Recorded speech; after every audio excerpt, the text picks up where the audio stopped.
Okay, so let's continue. We're looking at installing printers. I'm not going to go through the entire installation process, but for those of you who missed the first part, basically what you need to do to get a brand new printer, right? After you unpack the printer and you set it up, you need to install the driver that comes on a disk, or that they will be directing you to a website to obtain, right? Before you plug in the printer. And then once you get done with that, you plug in the printer, it should be a straightforward printer detects and installs, and you're able to print right away process, right? We'll continue reading from here. With Windows 7 and newer, the applet has been named devices and printers. So if you want to install a printer and you're not sure how to get to it, right? You would look for the applet. So click start and type devices and printers, right? Search for it. Or you can actually pull that up from your settings. As you might guess, you install a new printer by clicking the add printer icon. And somehow Microsoft has managed to leave the name of this option unchanged for all Windows versions since 1995. When you click add printer hardware, this starts the add printer wizard. The Add Printer Wizard enables you to install a local printer or a network printer. This distinction is actually a little misleading. Let's try to understand that. Windows divides printer installation into two scenarios: a printer connected directly to a computer, your local system, or another one on the network. So the first scenario is when you have your printer connected through USB directly to a computer. All right. It may not be to the computer that you're working on. It might be connected by USB to another computer on a network, probably in another room, probably in a shared area. And you are accessing that printer through that computer over the network. All right. And then the second scenario is a standalone printer that is directly connected to your switch or your router. Right? So that would mean your printer has an Ethernet cable connection or a Wi-Fi, a wireless connection that will connect it to your switch or your router and not physically to any other computer on the network. All right. While you might expect the local and network installation options to divide these scenarios nicely, they don't. Let's take a quick look at both local and network installations so you know when to use each. So installing a local printer. At first glance, you might think the local printer installation option is used to install your standard USB printer. But don't forget that Windows will automatically detect and install USB printers or any other plug-and-play printer. So what do you use it for? This option is most commonly used to install standalone network printers using an IP address. Using current versions of, and before I continue, we know that to identify a device on the network, all of them must have an IP address. So it's no surprise that if you have a printer that acts as a standalone device on the network, it is given an IP address with which to communicate to the other devices, or with which other devices on the network can communicate with it. Okay. Using current versions of Windows for modern printer, you shouldn't need to use the IP address to install a standalone network printer. But it can be a helpful alternative if Windows refuses to detect it any other way. And sometimes you have to do that. If you need to install a standalone network printer, use its IP address or host name. And typically, once you plug up and configure your network printer, you can actually, most network printers will have a little screen and buttons that you can use to navigate to the screen, right? You go into the network settings of the printer, right, and get the IP address or the host name of the printer, or you might there might be an option to print network configuration, and it will print a page with all of the information you need, the IP address, the host name, and every other information that you might need relating to the printer. All right, so you go through the menu, you get the IP address that the printer is currently using, or host name. That's if you haven't set it as a static IP, right? And in Windows Vista and 7, you click Add a Local Printer. In the Create a New Port drop-down box, select Standard TCP IP port. That's if you add in a network printer. Click Next. Type the IP address here. So let me see if I can walk you through the process.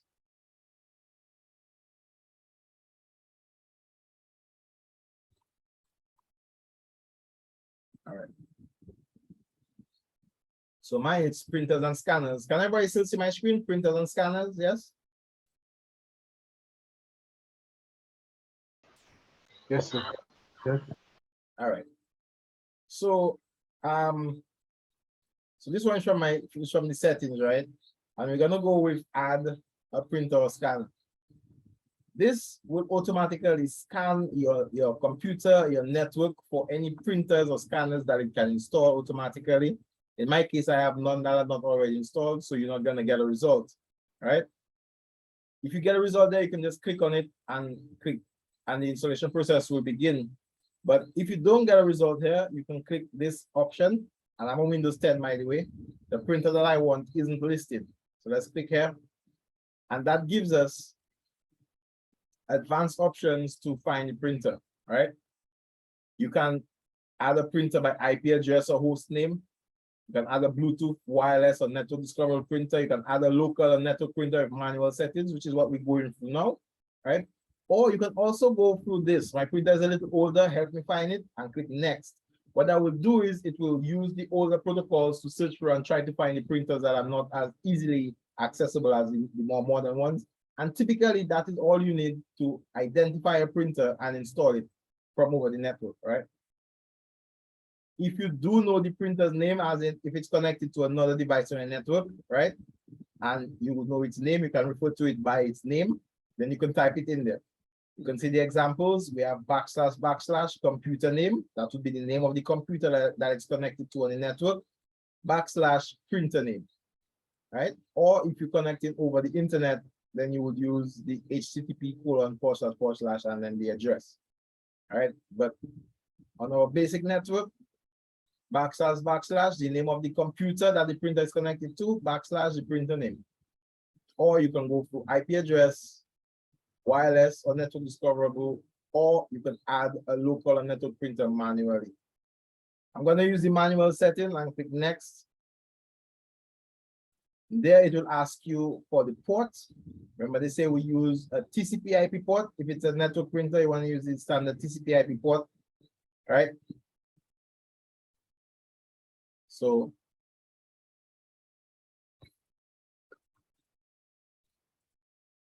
create new port, standard TCP/IP, right?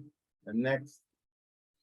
And then you would type in the host name or IP address. More than likely, you have an IP address. The host name would be like a letter representation. It might be my Xerox printer or my HP printer or HP, whatever, 6504.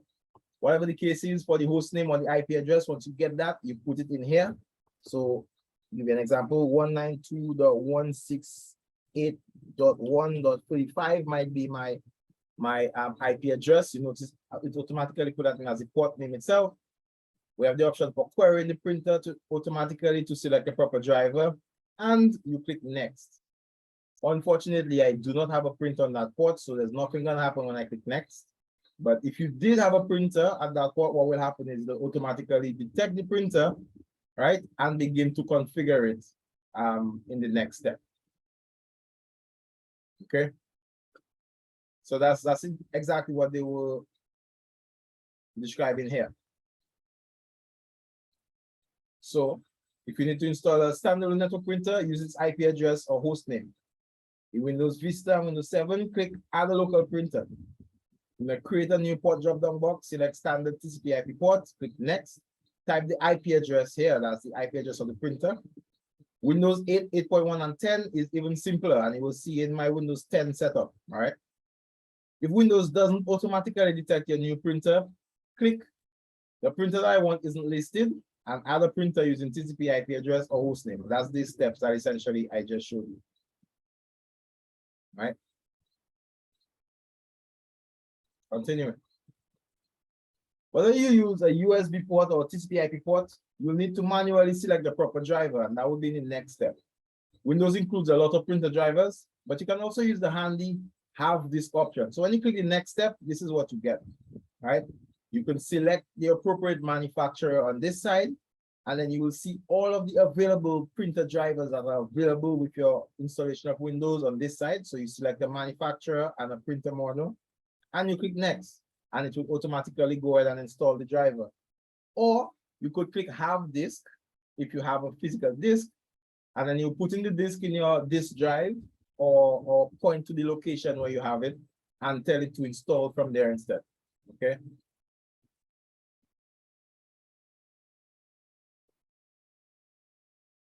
So Windows will require administrator privileges to proceed. So you need your admin password. Otherwise, you won't be able to finish the installation. The Windows Update button enables you to grab the latest printer drivers via the internet. So if you're installing a printer and you do not have the disk with the driver, and you do not see it listed here, right? You don't see the manufacturer, or you see the manufacturer, but you don't see the printer model that you have in the list, right? You could always just click on Windows Update. Windows Update will automatically do what it says, connect to Windows Update, download whatever drivers that you may be missing, that it may feel that you're missing, and then more than likely you would get the driver that you need right then and there to install. All right, over the internet. After clicking the next button, you'll be asked if the new printer should be the default printer and whether you want to share it. That is up to you. The default printer means the printer that your print goes to by default without selecting an option. And a shared printer means, yes, the printer might be connected physically to your computer, but you can share it with other computers on your network so that they can print to that printer through your system, right, or through your computer.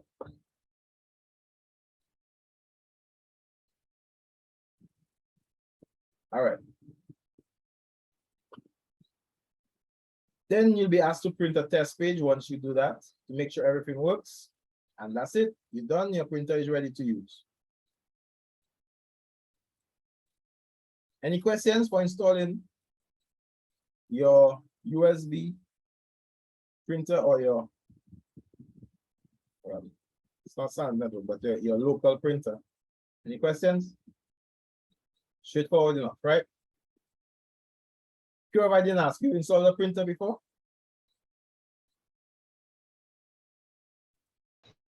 No, I haven't. You haven't, okay. But are those steps clear to you? Do you think you'll be able to go ahead and install a printer now? Yeah, I believe so. Right. But really and truly, the simplest method right now would be you buy a new printer again, you take off all of the tape, you unpack it, you set it up. Then it should come with a disk, right? That's the disk they talk about here, that you can put in and install the driver, or it will tell you navigate to a particular location. 123.hp.com is a common one for HP printers. You would go there, it would automatically download a little app that will detect your printer and download the correct driver and enable you to use your printer. So it's pretty straightforward. All right. We just went through the manual options. If you want to go through Windows, you go to devices and printers, or printers and devices, or it might be printers and scanners, depending on the version of Windows you have. You click add a printer and you just go through the steps, which were the steps that we just went through here. All right. So that should be straightforward.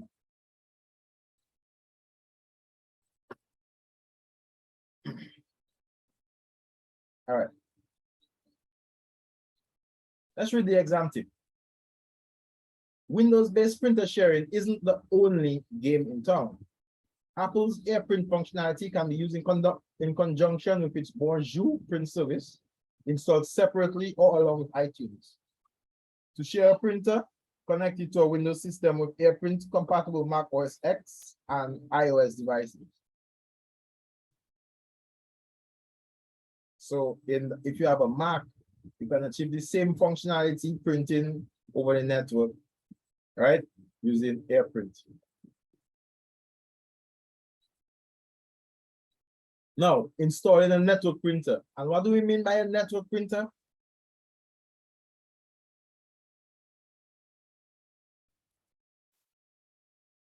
So a network printer is one that is connected directly into your switch or your router using either an Ethernet cable with an RJ45 connector at the end or Wi-Fi.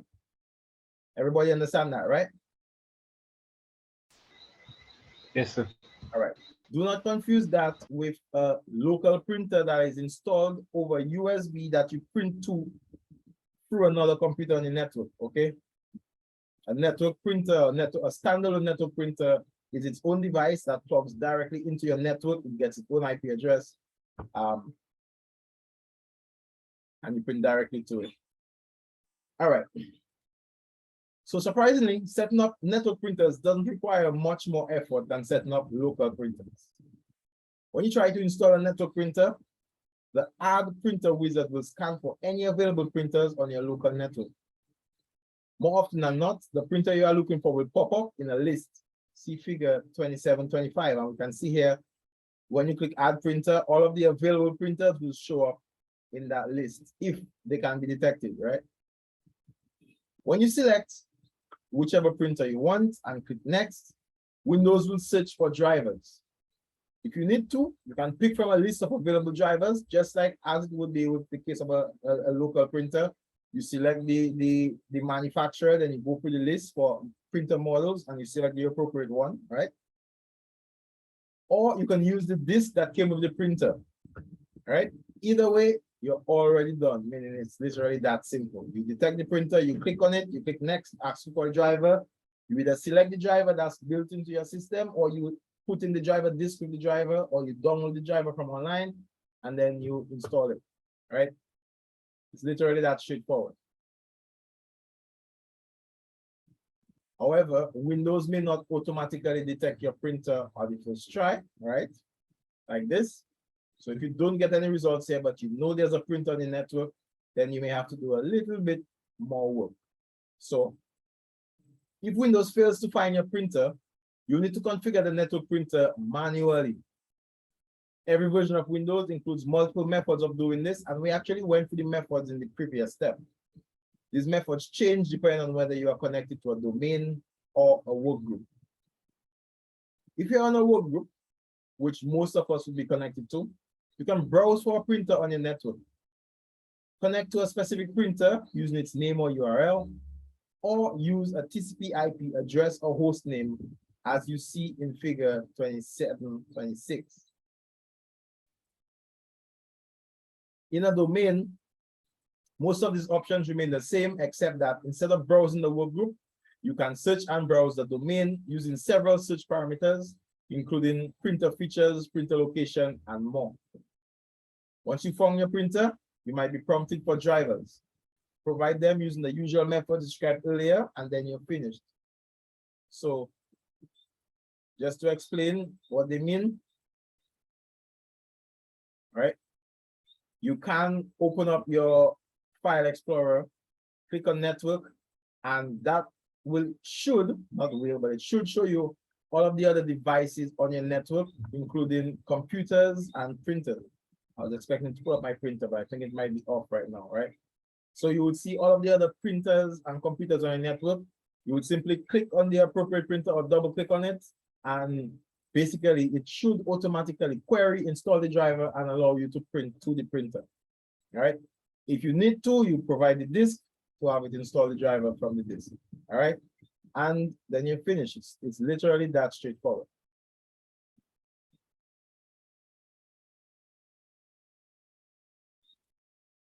Quick note here, if you are a member of a Windows home group and printer sharing is enabled, all printers connected to the home group are shared with you automatically. All right, a home group is a special type of network that you can create for, well, for your home use essentially. It makes sharing files, folders, printers, and so on, media, a lot easier, okay? Any questions up to this point?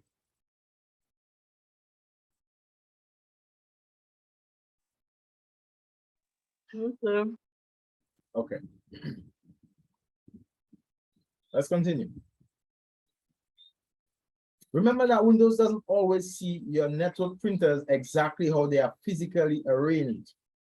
Imagine you have a network with 3 computers, and this computer has a printer connected via USB, whereas Bev computers and Carol's computer have no printers.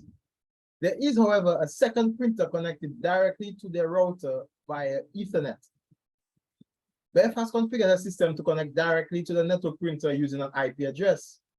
As such, she can actually share that printer with the rest of her network, even though it's not attached to her computer.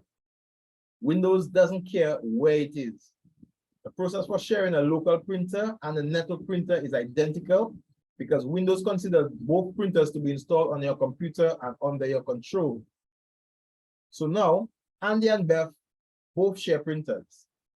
When Carol goes looking for shared printers to use, the network printer attached to the router will look like Beth's printer as if it were directly connected to Beth's machine. Everybody understand that? Does that make sense? Yes, sir. All right. So basically, the printer, although it's not physically connected to Beth's machine, if she installs it on her machine, it shows up as a printer on her machine. And if she shares that, it shows as a printer that her machine is sharing because you're going to be printing through her computer, right? So even though it's not physically connected to her machine, it shows you that that printer is connected to Beth's machine. And that just indicates that you're using Beth's machine for the print driver that will print to the network printer, okay? You may also see another version of the printer show up on the network with its IP address or its host name as regular, and you might see a second one, even though it refers to the exact same printer, referring to the one on Beth's machine, all right? So that would actually be two different methods of printing to that printer. One, you print directly to the printer over the network. The other one, you print through Beth's computer to the printer over the network. I hope everybody understands that. So again, let me just read the note. I think the note basically breaks down the same thing again. Depending on how your network shares printers, you can end up seeing the same printer shared multiple ways. Everyone who has a shared printer installed can share the same printer again as their own printer. This can lead to some confusing printer usage, especially once people start turning off their computers and breaking the connections to the shared printer. Avoid this web of print sharing. So if you have a network printer, you don't want to share it through other computers on the network. You want to just use it as a network printer. That will ensure that you can always print to it, even if all of the other computers on the network are turned off. All right. If you don't have a network printer, but your printer is connected to another computer through USB, then and only then should you use the connection through another computer to access that printer. Okay. Everybody's clear on that? Yes, sir. All right.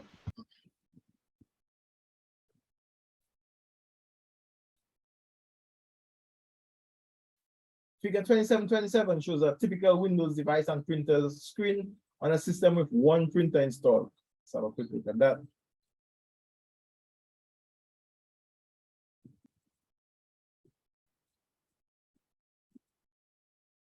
Okay, okay.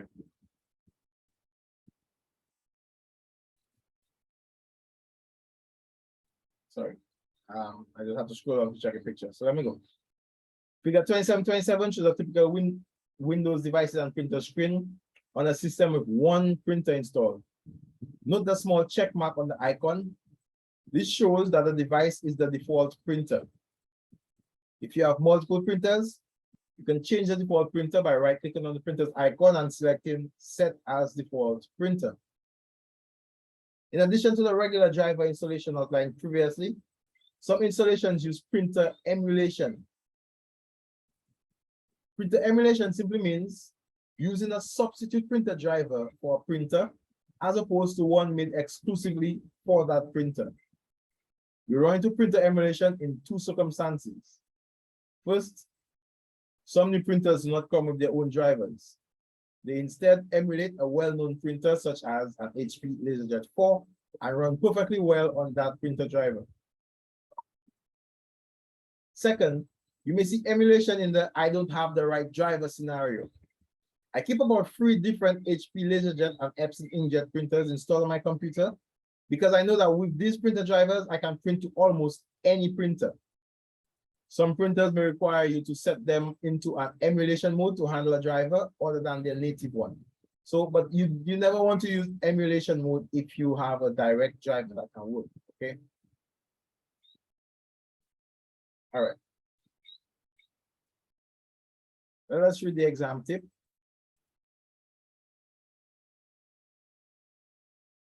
In addition to the devices and printers applets, Windows 7 and newer, excluding the Home Premium Edition, also include the Print Management Console. This tool enables you to view and modify all of the printers and drivers on your system or connected to your network. You can also manage any Windows print servers connected to the network. Many of Print Management's advanced features go beyond the scope of the APEX exams, but just know that it centralizes and in a few cases enhances the standard printer controls in Windows. You can find Print Management in the control panel, administrative tools, Print Management.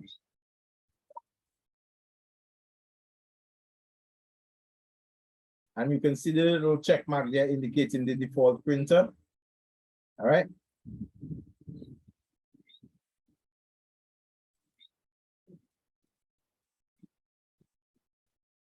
Okay. Configuring print settings.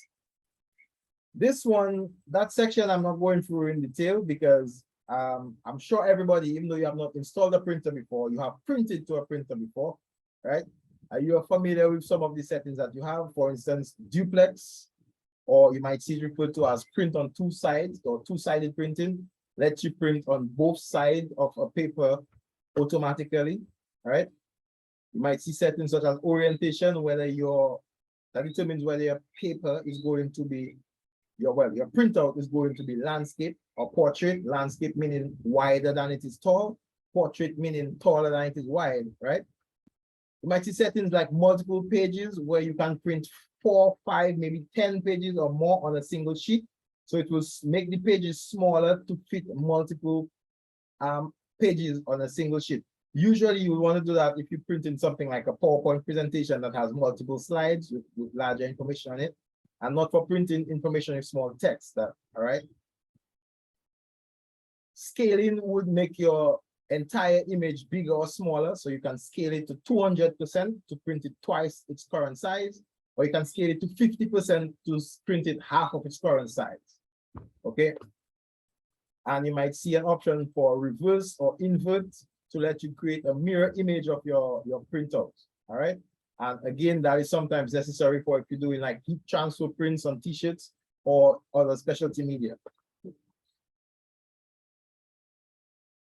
Just running through the other options. Paper, you're gonna see options for different paper sizes: letter, legal, tabloid, 8.5 by 11, 8.5 by 13, 8.5 by 14, 11 by 17.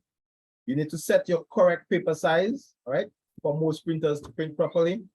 You also need to specify your paper type. We have plain paper, cardstock, transparency, labels, a number of different categories. Your printer may have may support more types of paper than another printer, right?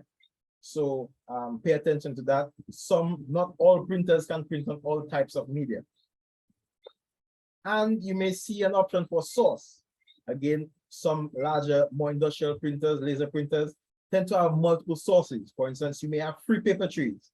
You may have one paper tray for 8.5 by 11 paper, one paper tray for legal paper, and another one for tabloid paper. And you may also have a bypass tray, which is a tray on the side of the printer that you can slide one sheet of paper in at a time for specialty purposes, for thick media, and so on. All right. Here it's referred to as manual feed. You might see it referred to as bypass or by other names, but basically that is part of your paper source selection, meaning where will the paper the printer is going to print on next be taken from. Your basic inkjet printers typically only have one source, but more advanced printers will have at least 2. Quality, again, we can adjust resolution. We can adjust print mode. For instance, you can change your printer you can configure your printer to print in high quality mode, or you can configure it to print in draft mode. Draft mode will give you lower quality prints, but your print will typically come out a lot quicker and would use less ink or less toner to actually create the print, right? So you can adjust your quality setting Other printers have economical settings which uses special algorithms to use less ink but still give you pretty good looking results. All right. Other common settings: watermark, header, footer, collate. I'm not gonna go through those in detail, but if you have any questions on it, feel free to ask me.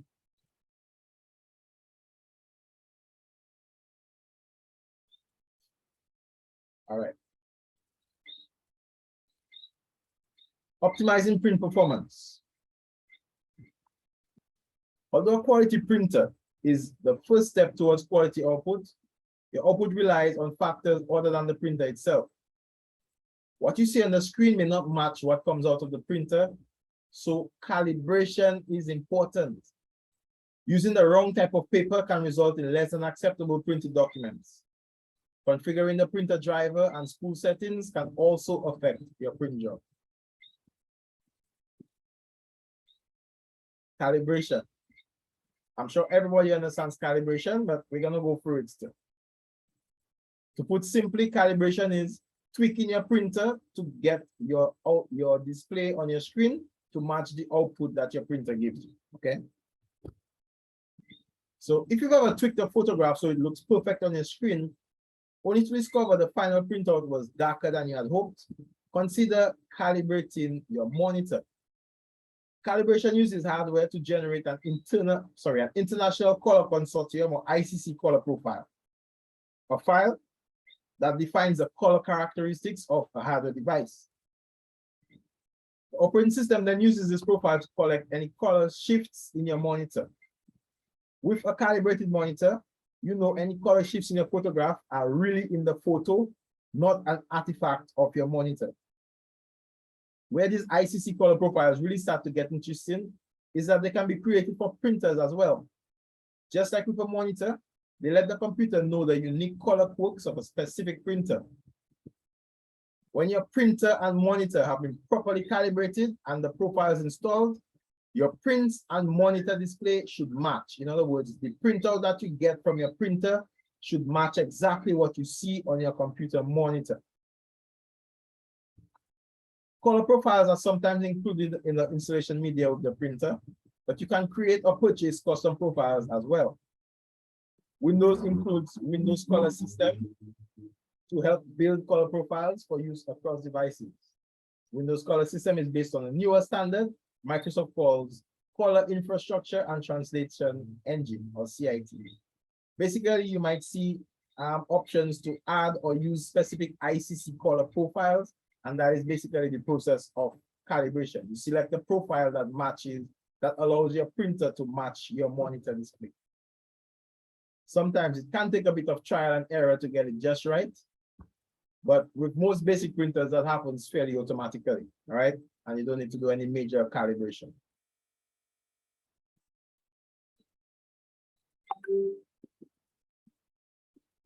All right, any questions at this point?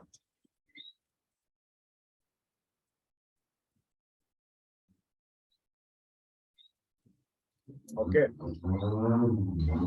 No, sir.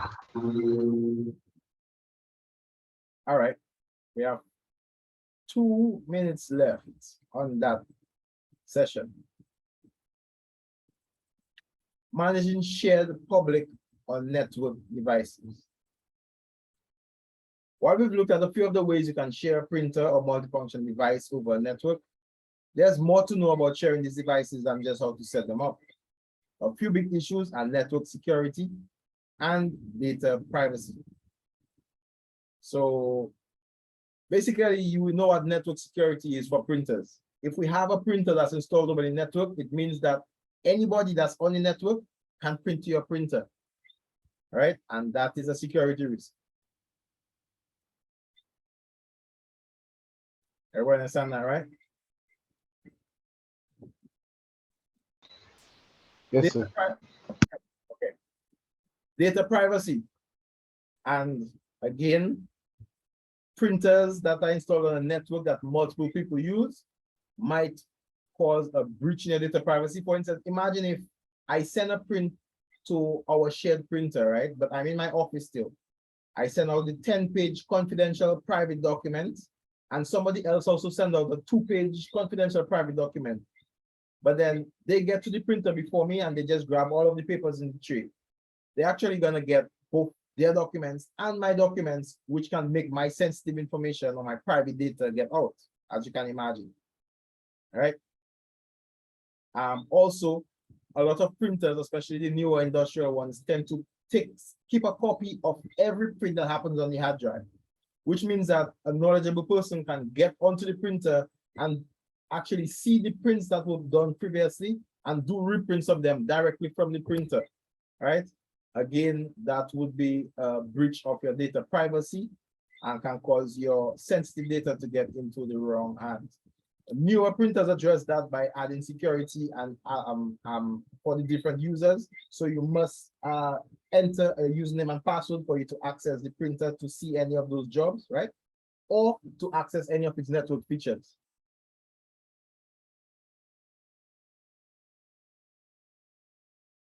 All right, guys, last section of the chapter, troubleshooting printers. Again, we're gonna take a quick 5-minute break and then we're gonna come back. That section is really easy. It just goes through the basic problems you encounter with printers and their projected solutions, right?